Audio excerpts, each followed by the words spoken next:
condom. So yeah, 100%. But what I'm trying to do, though, is help petition the union to be the spokesperson for the workers, because what I've gathered is, number one, AIDS Healthcare Foundation, we care about preventing STDs, we care about preventing HIV, we care about taking care of the workers who have contracted HIV as a result of working in this industry. Like, that's who we take care of. That's what we do. That's our 100% our focus, is making sure that people get the care they need and also tested and handing out millions and millions of condoms to prevent transmission. But we're not part of the industry. We're a nonprofit organization that just cares about health and safety. The Free Speech Coalition, as much as they may, have the industry's best interests in mind, and I'm going to be very biased here, I don't think they always do.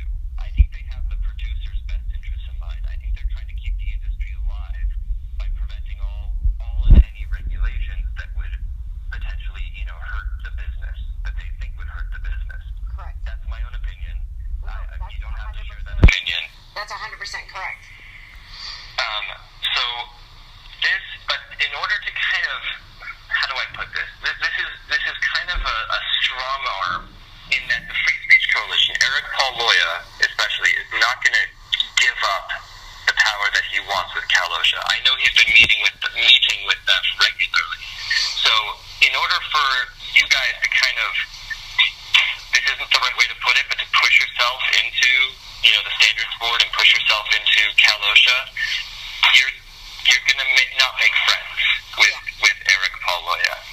He's not going to be happy about that. And I don't know how much you guys have spoken, but I'd never see any articles about you guys in trade news stuff, because I figure that they're afraid of you and they're worried that they're going to lose the power that they think they have. Well, we've just been kind of quiet because we're trying to build allies at this point instead of more enemies, because we know that the enemies will be there. So we're just quietly making our allies stronger. So Understood. So we've been kind of quiet as much as possible until we're very strong in that position. Is kind of our structure. So between you and me, so every third Thursday of the month, the Standards Board holds a meeting. Every third Thursday. In this case, it'll be Thursday, July 21st for this coming month, or for this current month. Okay. And what AHF is going to be doing, and again, this is between you and me, is we sent a letter to the Standards Board, and I'm going to be speaking in front of the Standards Board next Thursday, saying the Free Speech Coalition's petition does not meet the federal minimum standard. And by not meeting the federal minimum standard, it shows, number one, that they don't really care about the Kalosha regulation. And number two is, their petition should not be passed, because it's not going to help anything, because it can never be adopted, because it doesn't meet the federal minimum. So instead, push forward with petition 557, which is AHF's petition, that I, by the way, just emailed you all the stuff. And what I'm going to bring up on the 18th, the day of the vote, is push the union to be at this table over the Free Speech Coalition. What AHF would love to do, and I want you to think about this, I don't want you to answer me now. What AHF would love to do is put out a press release before that August 18th meeting, saying AIDS Healthcare Foundation is very excited about the Standards Board's vote on August 18th in Walnut Creek. We hope they only push petition 557. We hope that they're going to move quickly with the process, because last time it took 6.5 years before they voted no. And we hope that they put the union first and speak with the representatives of the union, because they know what's best for workers. And they understand that the federal regulations and the state regulations have a minimum requirement. Perfect. Yeah, we were on my email. I think I asked you if we could make a press release. Yes, of course. And we'd be happy to even do a co-press release with you. And we're happy to, it costs money to put out a press release, so we're happy to cover all those costs, without question. And I had also mentioned in an email a few weeks ago that, I know you guys are looking for grants and stuff, but if you need some startup money or something like that, and it wouldn't be able to be under the table, but we'd be happy to help you in any way that we can. Yeah, we'd be happy to help you guys financially in some way, because from what I've read and everything number one, all the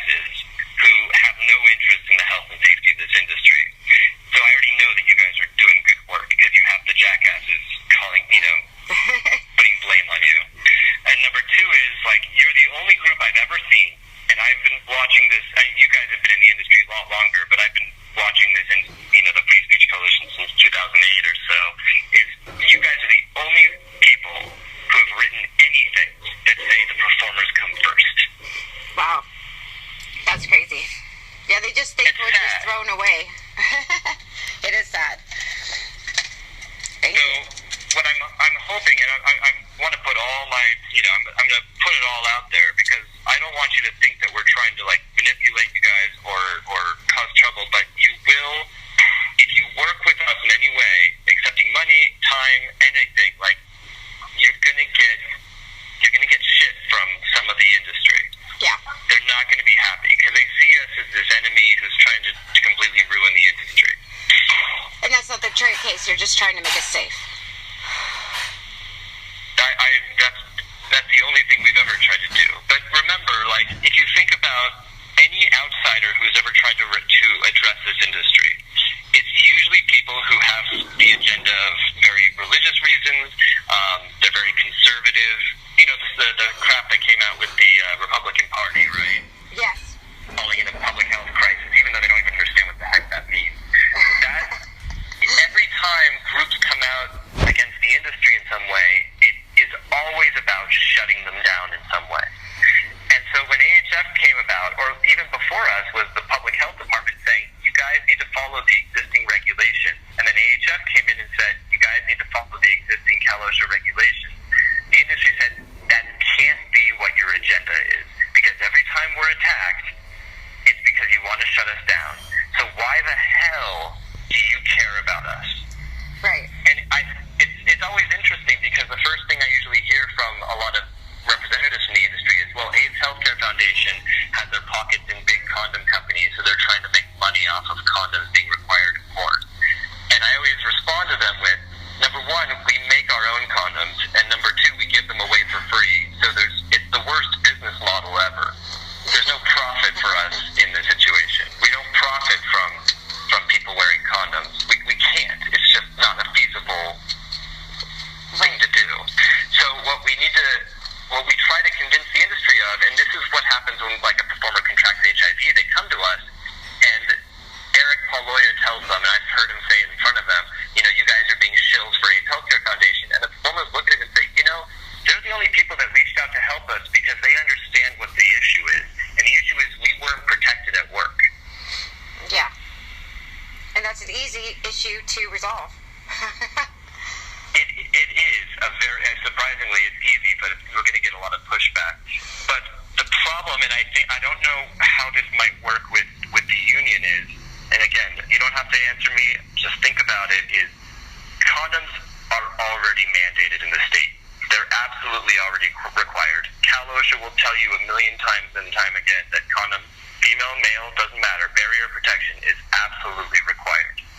The industry wants to convince, the Free Speech Coalition wants to convince everyone that that's not true. I don't know why.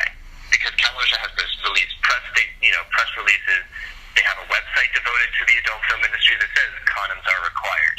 So if the union is to kind of start working with, let's say, Cal/OSHA, or even work with us, there has to be this understanding of what the law already is.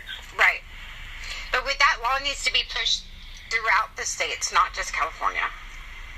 Oh, but that's what's funny about that is technically it already is, because the federal standard, which applies to all 50 U.S. states, it's also called bloodborne pathogens. It's the same standard that Cal/OSHA uses. Cal/OSHA added some extra language, but like I mentioned before, it has to be equal to or greater than the federal standard. So whenever, Diane Duke used to say, we're going to leave California, we're going to move, let's say, to Nevada, just for the heck of it. Yeah. I'm always like, great, go ahead, because Nevada also has OSHA. It's called Nevada OSHA, just like California OSHA. And Nevada OSHA has the same regulations that Cal/OSHA has. See, that's not something identical. they're aware. Okay, cool. Because that's not something I know the industry is not aware of. Yeah, because imagine if you're the CEO of the Free Speech Coalition, and you're dealing with, number one, you're dealing with lowering, nobody's buying porn anymore because MindGeek has all the streaming tube sites and it puts all the content up for free. What used to, what cost $20,000 to make a DVD and you would make $200,000 profit, you now make $30,000 profit. Like, the margin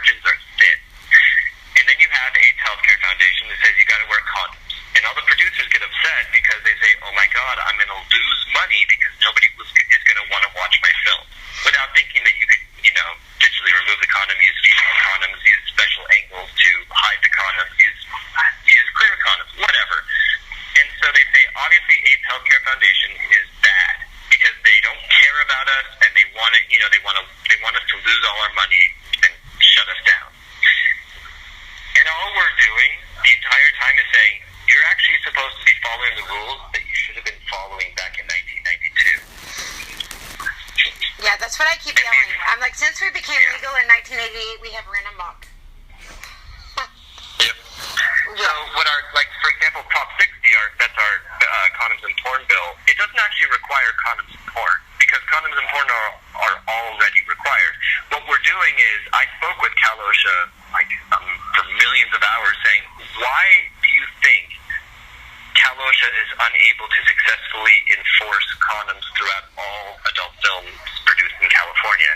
And they told me two reasons. The first reason is the films are made and then the producer holds on to the film for 6 months, and because there's what's called a 6-month statute of limitation, any violation of the regulations after 6 months, they can't cite them. They can't fine them any money. So we expand that statute of limitations to a year, so that no producer can hold onto a film for more. They're not going to hold a film for a year. Yeah. They may hold it for 6 months, but not a year.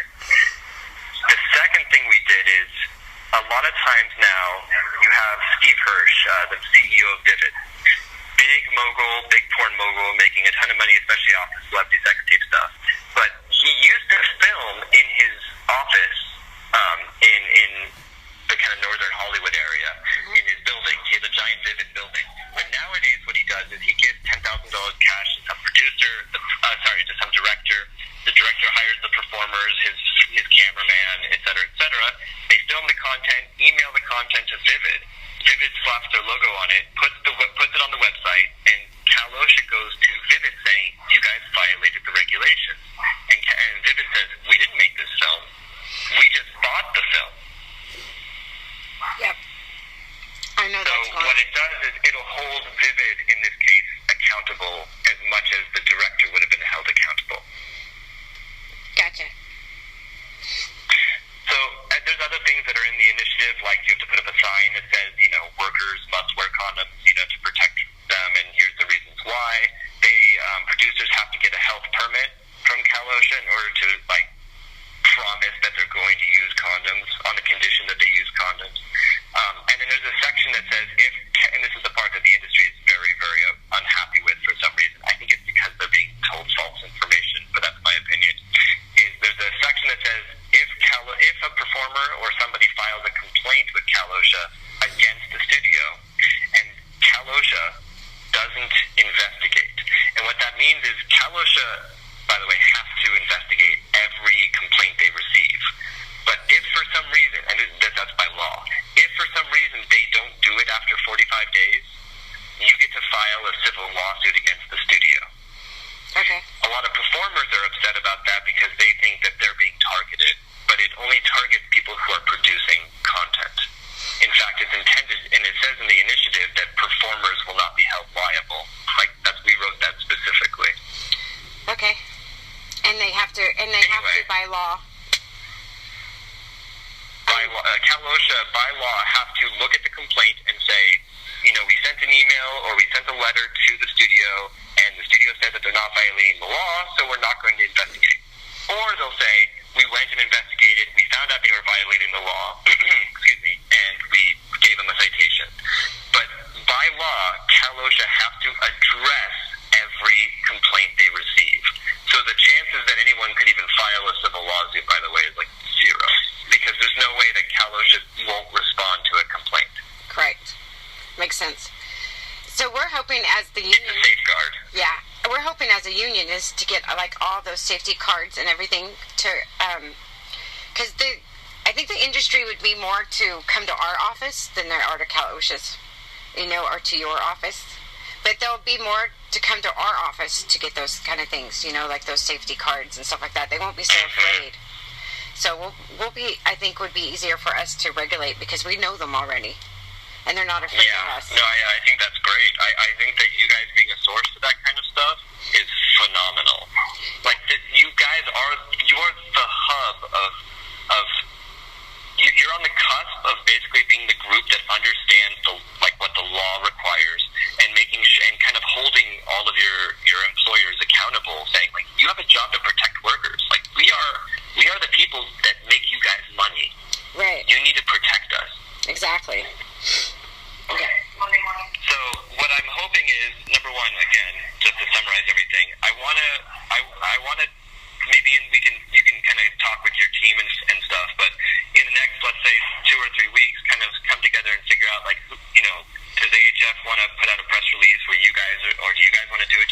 together, Okay. things like that, about the August 18th meeting, which I sent you details about, because that is the day that they will vote on petition 557 and 560. So that's part one. The second part is, I wanna make sure, even if no press release is administered, because you guys are maybe not into doing a press release for that, just in case, at least being able to have someone there to just at the meeting to say, we represent the union, we want to be at the table, we understand the industry the best because we represent the workers in the industry that Kalos is here to protect, and we understand that the federal minimum standard says this and that and this and that. Perfect. That's part one. The second part that I mentioned is, however AHF can help you guys, like, please let me know, above the table kind of stuff. Okay. But just know that the catch is, of course, that you will be somehow associated with us, and the industry may not be so happy about that. I don't care. AHF doesn't care. But if you guys care, that's something to be aware of. We're not a big pharma company. We're not some big, we're not some evil gasoline company or something. We're a nonprofit that cares about health and safety and eradicating HIV and STDs from this world. Yes, and I think we're all on the same page. Yeah. The last one is, and this is, again, for you guys to think about, and I don't want you to have to answer anything now, like, just to talk about, is I would love to somehow get you guys involved in our proposition, because to have your kind of support would be so valuable. Okay. And again, this is not a pressure, this is not like we're going to suddenly stop talking to you as a result, or if you guys say no or something like that, but we hope that, that you understand what we're trying to do, and if you ever have questions, you can always ask me, and I hope that even if you want to ask the industry, you can ask them as well, but their messages, I feel like, are misunderstood. Yeah, they are. Okay, I run all that with our board members and everything.